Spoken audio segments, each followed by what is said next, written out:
Hello friends, Moro here with my first arts and crafts tutorial. Well, first digital art/graphic design tutorial, really. A little bit of lore about myself.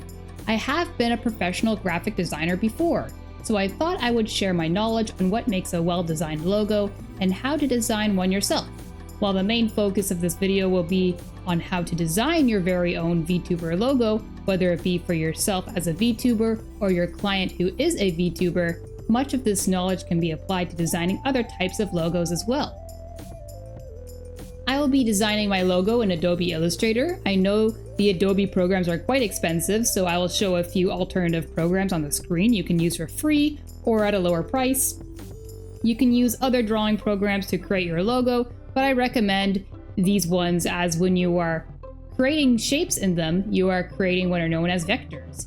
Vectors are infinitely sizable graphics, meaning you can make them as large or as small as you want without losing quality to blurriness or pixelization.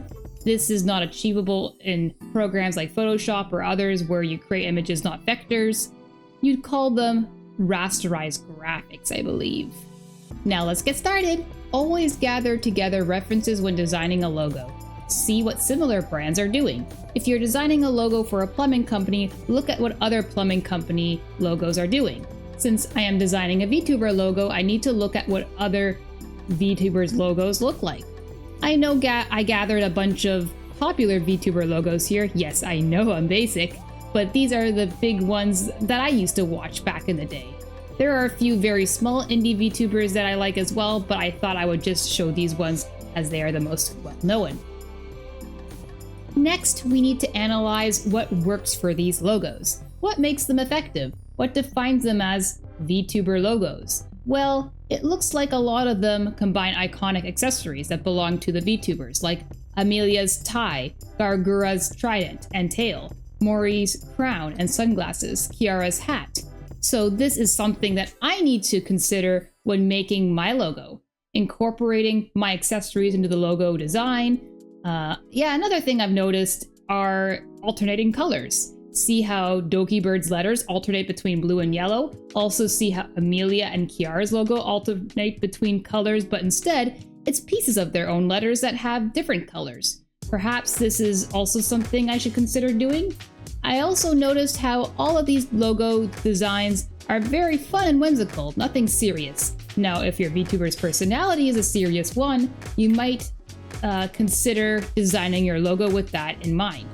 But generally, VTubers are entertainers, so your logo should be entertaining as well, unless otherwise.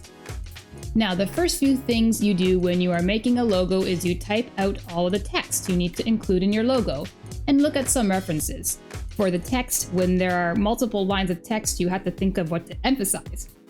So for my own logo, the name Moro is more important than the title, The Angel of Craft. I want people to know my name first and foremost.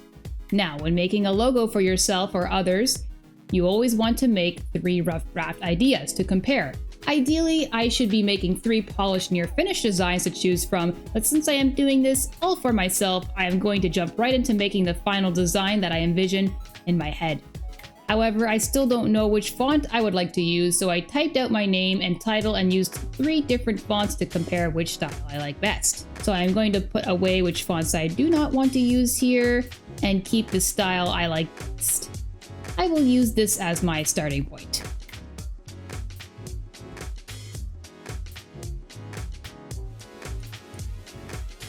Since I'll be working on this, I'm going to make it bigger to see what I am doing. Now I have to think of what colors I am going to use in my logo. I've prepared a few screenshots and pasted them into the workspace here, and now I'm going to color pick the most prominent colors from my VTuber design, making a global swatch for each color. If you really want to be professional about this, you should start off using Pantone colors in case you want to use Pantone later down the line, but that's a little bit more complicated. Pantone colors are basically colors that never change across all mediums, like on screen or print. For my purposes, I don't really care too much for that right now, but depending on who you are doing this logo for, you might want to start off using Pantone colors. But in general, CMYK and RGB are perfectly fine. In order to make consistent branding for yourself, you would always be utilizing most of the same colors, all of which you design for yourself. Here, my VTuber design contains various blues and browns and a red. Now that I have the colors all prepared with swatches, which I can always access in the swatch drop-down menu, I can move on to designing my logo. Every time that you move on to the next stage that significantly alters what you design, you make a copy of it.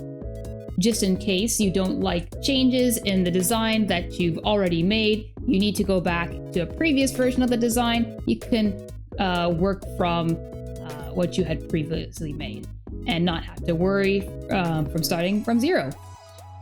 Since I have copied my text editable version of my logo, I'm just going to go ahead and outline my text, making it as a vector shape. Now it is no longer editable text, but at least I can manipulate these shapes more easily, making it look more like a logo than a block of text. This all depends on what you want to do, because some logos are just text, however I want mine to be more. How do you say it? Bouncy, more bouncy and whimsical?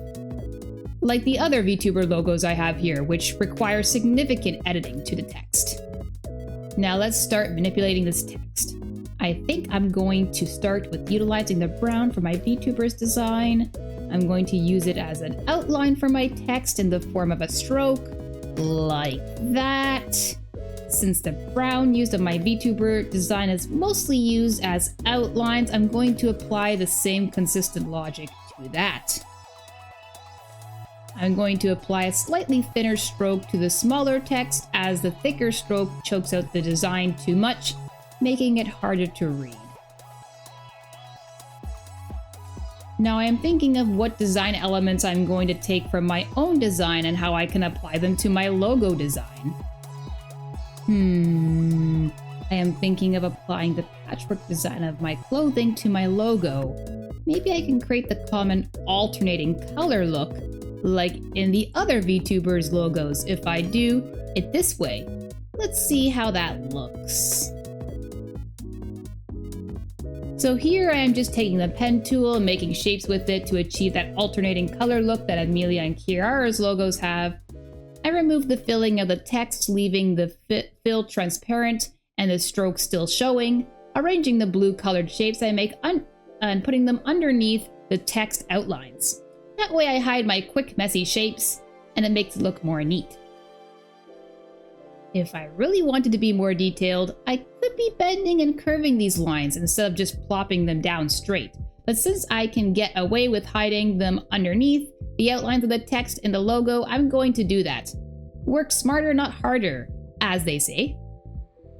Since I have two different shades of blue prominent in my patchwork clothing, dark blue and light blue, I'm applying both colors where I see fit into my logo design.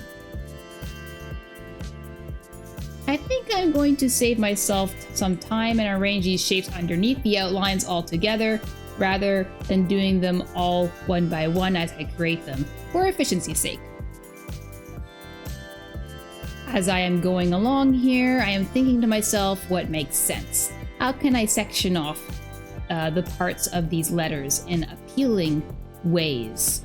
Generally, I am thinking to myself, this looks like a segment of a letter. If I section this part off with a different color, it will look nice. It will flow nice, fitting together snugly into one another, like a puzzle piece. Primarily, as you can see here, I am using the pen tool, the direct selection tool, basically this white arrowhead one, and the regular selection tool, this black arrowhead one. You want to use the black arrowhead selection tool to select objects and shapes and move or scale them as a whole, and use the white arrowhead direct selection tool to move around the points and anchor points, basically the corners of a shape.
Okay, now to select all of the shapes that I just made, and go to Object, Arrange, and Send to Back.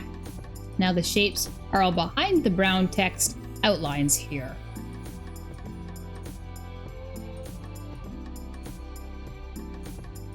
And now I'm just going to apply a brown stroke to the colored select section here, just to see what that looks like and to see if I like it.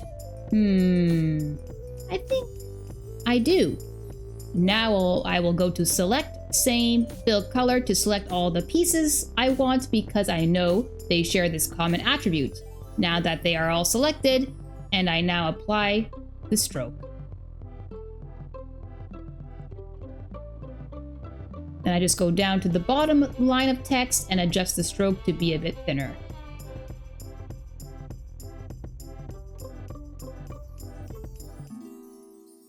Now, when I first put the color sections in, I skipped over the O's. I didn't think filling them in would look good, but now that I'm taking a step back and looking at the logo so far as a whole, the O's look kind of bland and out of place compared to the rest of the design, so I'm going to go ahead and fill them in with some similar shapes.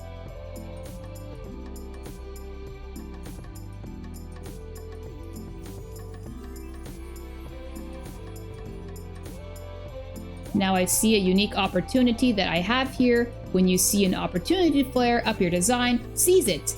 I can make these colored sections look even more like the patchwork in my outfit. I can add these stitch lines. This will make the logo look even more like me, further connecting it to me and my branding.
Looking good, looking good. Already it looks like a presentable logo, but it still has this feeling of it kind of being stiff.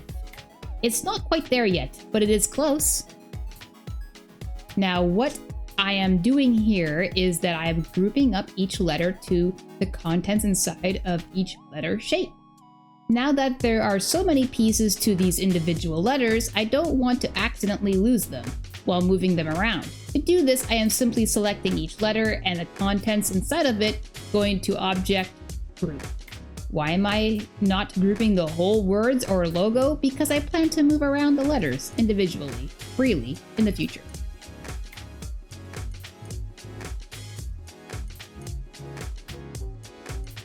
Now let's take a good look at what the other VTubers have done. Their letters do not sit on a straight line.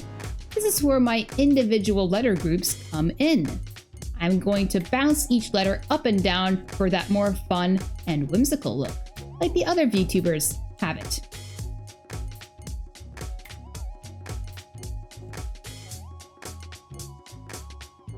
I'm even going to rotate the end letters slightly.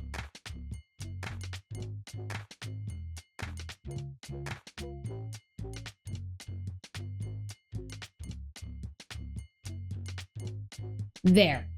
Already very organic and fun looking. For the bottom text down here, I'm going to keep them grouped as words and bounce the words as a whole up and down. The reason? because I think if I bounce each individual letter up and down, it will look like one bunched up word rather than a sentence with 4 legible words. If that makes sense.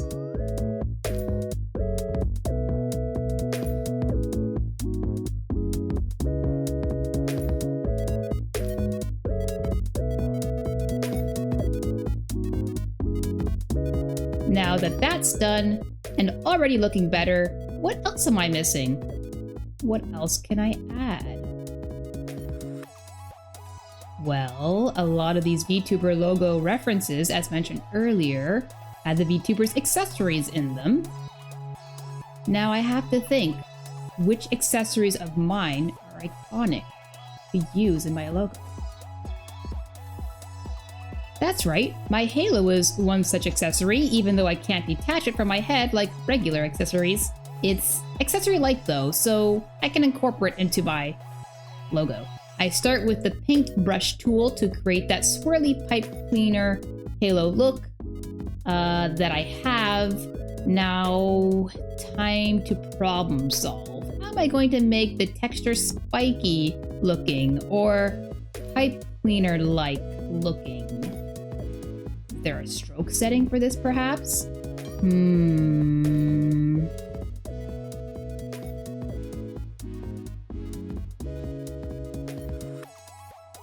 Alright, so ultimately, I've decided to change the halo shape to an outline shape rather than a single stroke. I believe I'll have more options this way. That's what it is with programs like this. You have to think of the tools you already know and what combinations you have to use in them to make sure you can achieve what's in your head and have it come to life. Let's see. I believe there is something to brush along a shape in order to warp and manipulate it into all sorts of wacky shapes here somewhere. Maybe this is it. Crystallize tool? Oh wow! Too much! Gotta find something similar, less strong of an impact. Wrinkle tool? Gently, gently. Not bad. And a few little adjustments. Now with direct selection.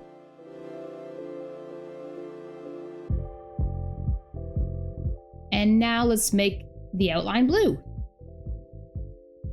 And I just thought of another accessory to add, my heart and cross patch on my left sleeve. When possible, combine simple shapes to make more complex shapes.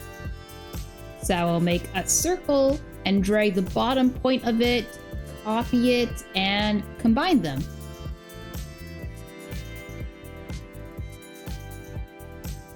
There's a little bit of a bump on either side of this heart near the bottom that I see. I want to keep these edges down here straight, so I have to fix them. Just going to add an anchor point with the pen tool and straighten it with the handles. Once you are happy with the shape, you can combine it so that it is one solid piece. Now using the Pathfinder Combine Shape tool.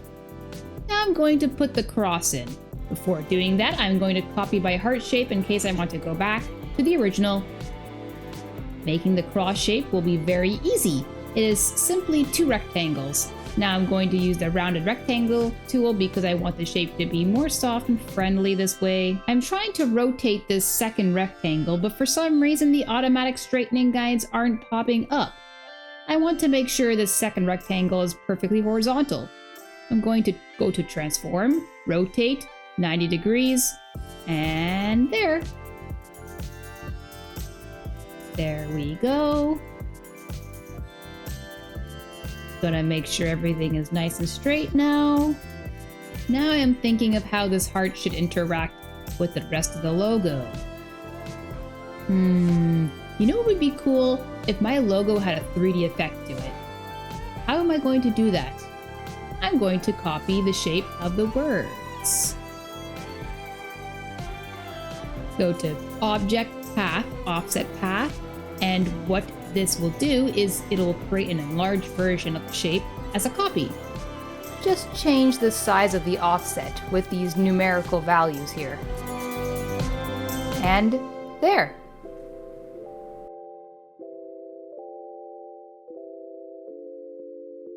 Now to create that 3D effect, I will copy the shape I just made and move it slightly underneath the above shape, changing the color to a darker one like the brown from my swatch set.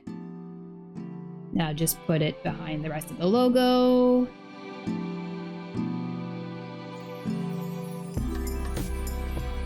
And now it looks very much 3D. Just gonna fix a few hiccups here with the shapes.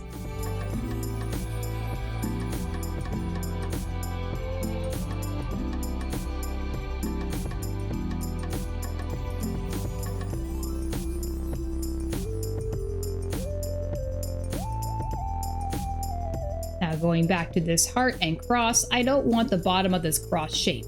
So I will copy and paste it in place, the heart shape that is. Then I will go to Pathfinder, combine for the cross shape. Then I select both shapes and do Pathfinder, intersect. Now the bottom of the cross matches the pointed bottom of the heart. Gonna give it brown stroke 2, match the text of the logo. Once again, gonna make a shadow to go underneath the heart, like the rest of the logo, using the Offset Path tool.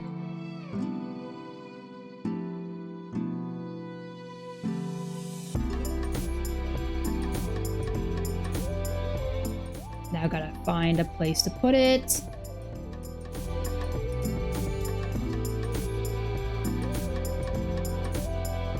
There, that looks good.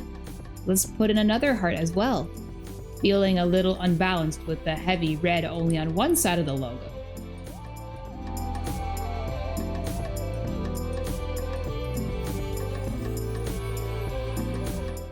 Time to put the shadow behind all of these objects now. See, it's a good idea that I made a copy of the halo shape before I modified it. Now I can make a copy of that and modify it to make the 3D shadow look behind the halo here.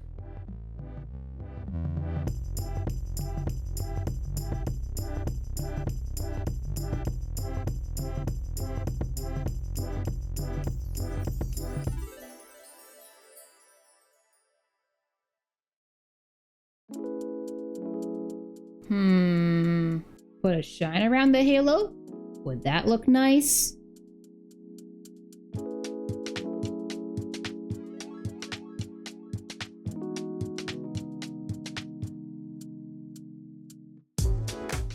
Nope, that's how it is with trying out different designs. You're always going back and forth, deciding what looks best. Doing the shadows for the hearts now.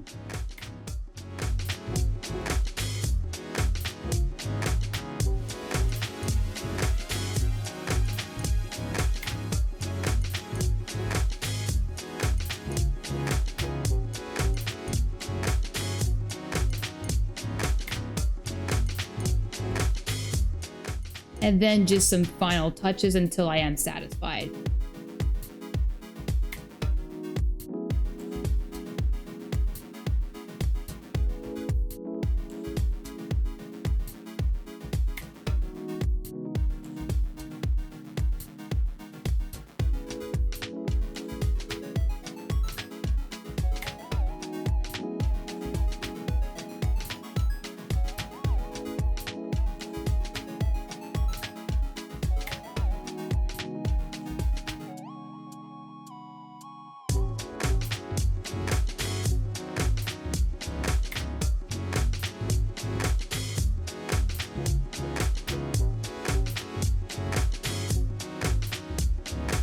I would say that is finished. I am quite satisfied with it now.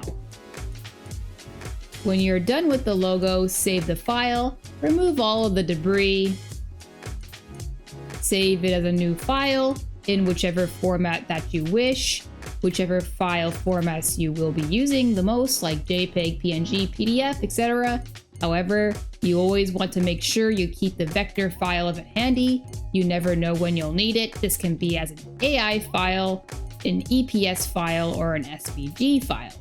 I often just use a Vectr file the most. because I usually just copy and paste straight from it into other programs that I use. That's it for today. Thank you so much for joining me. I hope you learned something new today or was inspired to make something of your own.